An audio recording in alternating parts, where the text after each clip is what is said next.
Yeah.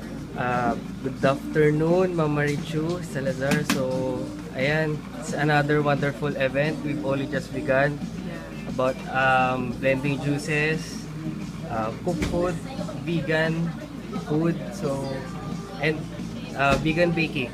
So, ano pong masasabi ninyo about sa event natin ngayong araw?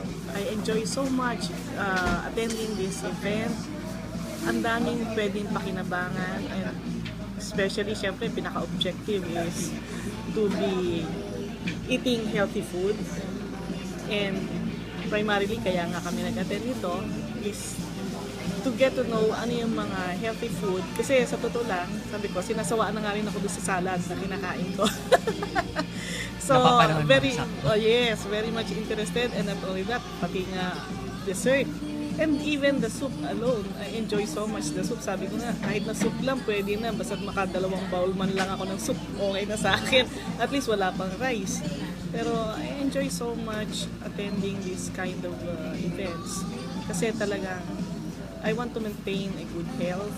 And to tell you frankly, tuwang-tuwa ako kasi, last week lang, I went to acupuncture just to check on my kasi dati merong findings na parang sa breast.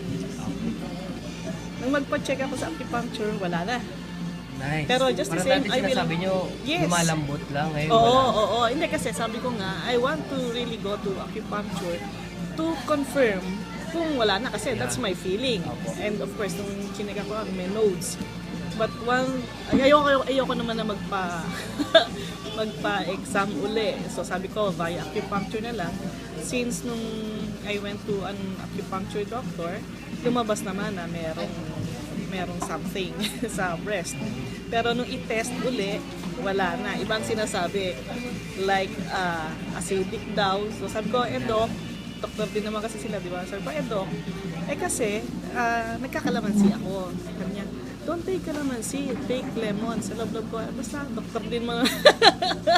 So, no comment na lang ako doon. Kanya-kanyang discount. Yes, no comment na lang ako. Pero I find it, ako na, feel ko, bukod sa pumapayat ako, I feel healthy talaga and better. So, I will continue with, kaya talagang lahat kaya if you'll notice, yung mga events ninyo, we find it very fruitful, very beneficial to us, kaya we keep on attending. Okay, that's all. Anything else you... Well, of course, every time na I share it with friends, yung natututunan namin dito, to spread kung paano maging healthy. But of course, kuminsan hindi mo pwedeng i-push sa ibang tao. Pero with enthusiasm, I try to convince. Kasi if you share it with enthusiasm, nakaka-convince. So, yan.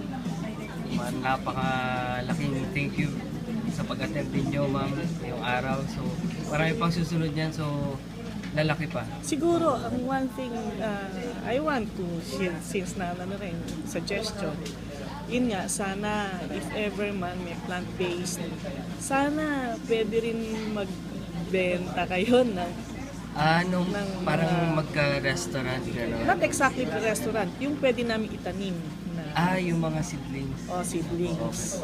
okay. Kasi meron kaming loan for So magandang susunod na event natin, ma'am, is yun nga, yung gardening din. Oo, kung paano Yung container gardening. Oo.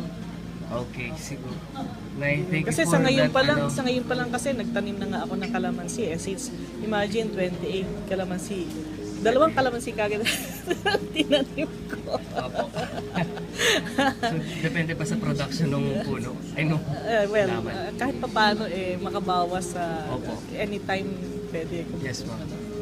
So, thank you. Thank you again, very ma'am. much. Thank you very much.